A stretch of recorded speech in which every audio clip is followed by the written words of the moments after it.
like I was saying to them, good season is kind of a relative term, especially if you're coming off an 0-10 season, then a 5-5 is good.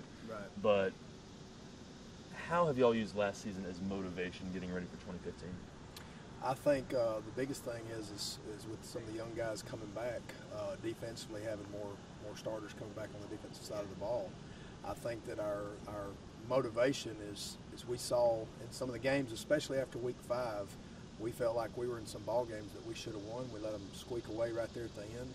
So we played a lot of, we started with 2 freshmen playing linebacker for us last year, and those guys have come back. They've got a little more experience. So, we kind of see some of the things that got ourselves beat, and our motivation is definitely you always want to better the season before, but there's 2 or 3 of those teams that we felt like we had a chance there at the end to beat that we want to be able to pull that off this year. Hunter was telling me a little bit about the defensive side of the ball. Let's talk offense. What you got coming back over there? Well, we're actually a little slighter on the offensive side as far as starters, and I told the guys inside, when we went down the list trying to figure out who the starters were, we went off guys who had 50% or more starting time. So we're only bringing back 4 starters offensively. Chris Huff has been playing quarterback for us on and off since his sophomore year. Jared Manning's been playing receiver for us on and off since his sophomore freshman year. And, our offensive line's going to be young. We're anchored by really one senior who got a lot of starting time last year, Aaron Patterson.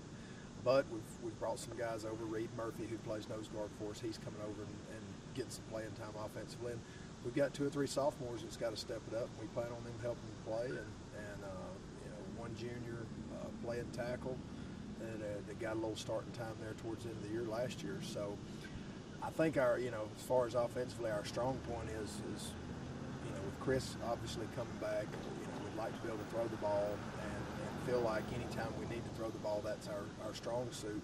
But, we've got some good young guys in the backfield too that if those guys will block for them, we're not looking, we're not a big play team.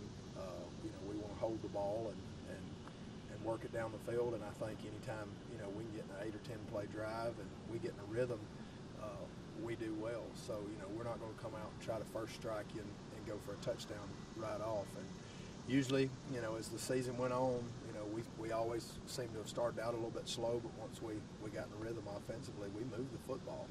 And defensively, I just felt like sometimes we left them on the field a little too long, and time of possession, being a defensive coordinator from years before, time of possession is a big key for that, and as long as we can keep them off the field, I think defensively our guys, they work hard, and those young men get after it over there. So, believe it or not, I was not an offensive lineman in high school, but I understand that the offensive line kind of dictates what's going on, because if the play can't develop, then it's not going to work. But you say you have some young guys over there. How do you get them experience while also holding them to a standard that allows you to win? Well, they're going to get their experience first thing, because they're going to get thrown into the fire. They did a good job in the spring. The 2 sophomores or 3 sophomores that rotated in over there, as they went in the ball game, they were playing against juniors and seniors from other schools that we played in the spring game, and they got a little some experience there. But their big thing for getting experience is they're going to get thrown in the fire. It's not going to be, we're not going to test the water with them. They're going to get out there and they're going to have their opportunity to see what they can do. And I got a 96-man roster, and we probably don't have 30 linemen on the team. It just seems like we've got a lot of skill guys and a lot of guys that are trying to play skill positions. And I guess anytime you're in the spread offense, you get that a lot of times. You get a lot of guys that want to play receiver and running back, and of course everybody sometimes thinks they want to be the quarterback till you get put in that spotlight.